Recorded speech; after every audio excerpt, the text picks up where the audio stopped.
The last coconut product I want to show you how to make at home yourself today is going to be coconut milk powder. And in fact, mine is more of a dehydrated coconut milk flakes. They basically are the same as coconut milk powder in that it is dehydrated coconut milk.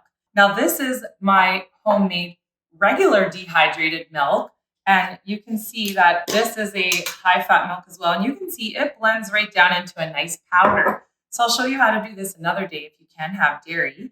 But this is basically the same thing that coconut milk powder that you buy at the store looks like. And for us, it's going to look a little bit different, more like a flake. And that's because spray drying is the process that's normally used to make these. Because spray dryers can cost in the high hundreds to high thousands of dollars to buy, that wasn't going to be an option for me. I can take this now and it has no water content in it at all. So I can now take this and I can melt it down into chocolate, making my vegan white chocolate, or into dark chocolate, or even make milk chocolate. You can reconstitute these dried coconut milk flakes and make yourself some delicious coconut milk that's free from additives, preservatives, or any kind of fillers at all, and gums too. So what you're going to do is you're going to use your homemade coconut cream. So you can use your homemade coconut milk, but I recommend letting it separate and taking the cream off. And that's because the water content in this we don't want. We're trying to get out all of the water. So the cream has way less water content and it's a lot quicker to do. So let's go ahead and get started. So go ahead and pause this video, get your mise en place, and then meet me back here when you're ready. If you haven't made any coconut cream yet, then just check out my video here and it'll show you how to easily make some toasted coconut cream or regular coconut cream within 15 minutes. So grab a pan that's going to allow you to spread out your coconut cream into a nice thin layer. So we're just going to pour in all of our coconut cream, and this coconut cream is still warm, so it's not thick. If you've had your coconut cream in the refrigerator, that's okay too, not to worry. Just pour in your thickened cream and it's perfect. And then we're going to turn on our stove to a medium heat. And now you're not going to want to walk away at all. If you're doing a small amount, this won't take very long at all. You're going to stir it consistently until it comes to a low simmer, trying not to splash it up on the sides too much.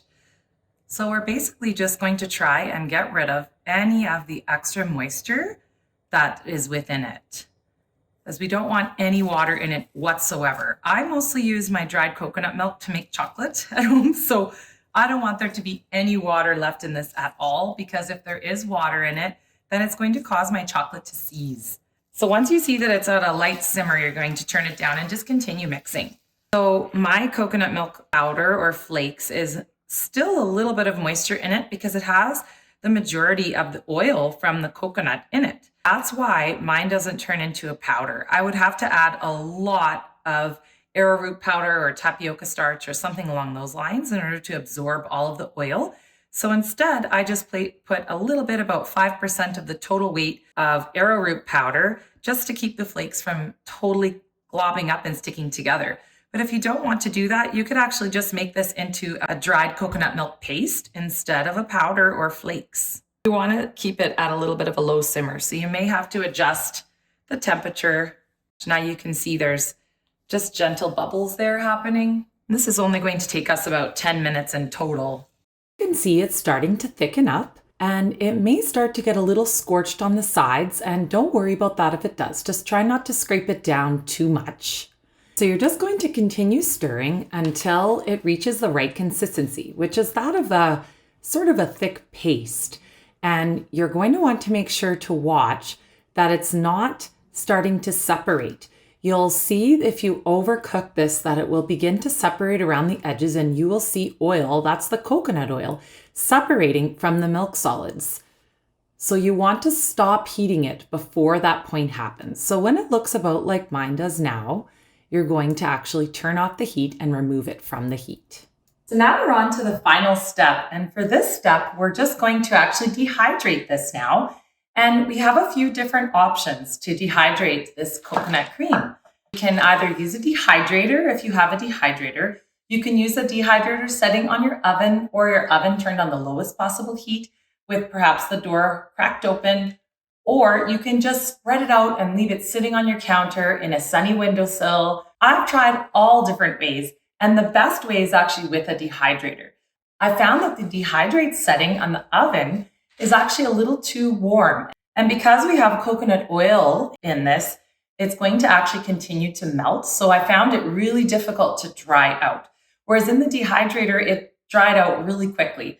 I just spread it out in a nice thin layer on a pan with parchment paper. And we're just going to spread it out in a nice thin layer and then just leave it on my counter in the windowsill. And I will show you what each of these different techniques looks like and how to deal with them afterwards when it's finished. I'll see you back here. So here I have my pan, and you can see it's dehydrated nicely overnight. And I just left it on the countertop overnight, and now you can see it's nice and dried out. If you feel it, you can still feel a little bit of oil in it. What I like to do now is just simply take my bench scraper. If you ever saw my blooper, I often forget what this is called, and just scrape it off. And you can see it all flaking up here, which is why I call them dried coconut flakes instead of powder. And now if you want to, you can store this as a paste like this. It will actually clump together because of the coconut oil. Or what I like to do now is just to mix it with a little bit of arrowroot powder. Now these are way less perishable than the coconut milk. So once we have it all scraped out, I just separate it slightly. Some of it may clump together. We're just going to put on about half a teaspoon or so of arrowroot powder. Spread it on top, and then I just mix it up. You don't have to have a bench scraper. You can do this with any kind of solid piece, but as you can see, if I touch it with my hands, it will start to melt because it has coconut oil in it, a lot of coconut oil. So I want to make sure that I don't touch it with my hands. And then you'll take your beautiful coconut flakes and just place them, in a jar that has an airtight seal, and we'll place that into the refrigerator. And there you have it. And of course, the other way to make the dried coconut milk flakes is to use a dehydrator like this one here. I spread it out on my dehydrator plate and dehydrated it at the lowest possible temperature. So for mine, that is at 95 degrees Fahrenheit or 35 degrees Celsius. And I found that because it's a nice cool temperature while it's dehydrating, it actually worked a lot better. And you can see that this is not as oily as the other way of doing it. So then we would just do the exact same thing, and you can see it creates a nice flake. And we just scrape it off, and you can see it worked really well. So this is my favorite method. But don't worry, if you don't have a dehydrator, just put it out in the sun. It works really well. It just takes a little longer. This is all so easy to do. It just takes a little time, sort of inactive time. But the actual active time of making this is hardly anything at all. And you're making some very healthy coconut products to use at home that have absolutely no additives, preservatives, or gums. And I'm just so pleased with that. And you can see they're very similar. So it doesn't really matter which technique you do. And then to reconstitute this back into coconut milk or coconut cream, you can do that as well. I would just take a small scoop and put about the equal amount of water to make the coconut milk. So we have some nice warm water. Whisk it on up. So just remember to keep water away from these dried coconut flakes if you want to use them to make chocolate. But there we are, a beautiful glass of coconut milk. Take this dried coconut milk flakes, use it in order to make some beautiful either dark chocolate or milk chocolate or white chocolate, just in time for Easter. If you've enjoyed my free Everything Coconut series, please subscribe to my channel and like my videos. This will help my channel grow. Thank you so much. Take care.